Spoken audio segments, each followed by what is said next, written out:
Sangkaning ketah kebawasang jalur Tengkorak, sane sering ngewutuang korban, pemerintah pusat kap yang digelis ngewangun shortcut ring jembatan Yehnu Tabanan.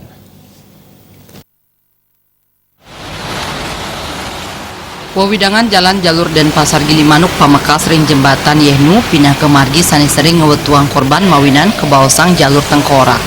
Ngarepin parindikan punika Ketua Komisi 3 DPRD Bali Nengah Tamben nureksain wangunan shortcut ring wawidangan punika banget kabuatang mawinan nenten malih wenten laka lantas irike. Parindikan sanepata taler kebawasang Ketua Komisi 4 DPRD Kabupaten Tabanan Madidirke.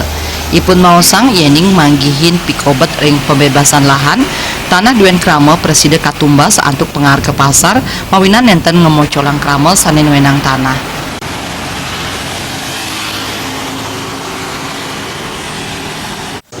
Apa yang terjadi sekarang yang paling mendesak yaitu shortcut dulu. Itu kita akan berjuang terus itu kepada pemerintah pusat.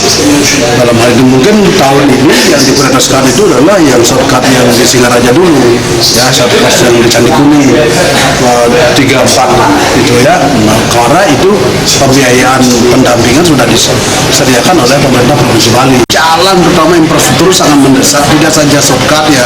Yang paling top sebenarnya itu jalan tol, tidak ada lain. Karena fungsinya itu juga sudah sangat luar biasa nanti. Kalau ada kenalan ini gimana? Kalau salah satu masyarakat saja tidak mau pindah karena akan dibangun shortcut, itu kan satu orang akan membuat korban banyak jadinya, Pak. Itu harus dipikirkan. Nah sekarang pemerintah bagaimana caranya mendekati dan bagaimana ketegasan daripada pemerintah. Gitu.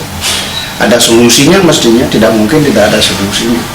Tapi ya sama-sama lah kita saling mengalah bagaimana pemerintah, bagaimana masyarakat agar apa keinginan luhur kita untuk menjaga Bali ini dan menjaga daripada keamanan lalu lintas itu bisa berjalan dengan baik kan gitu ya.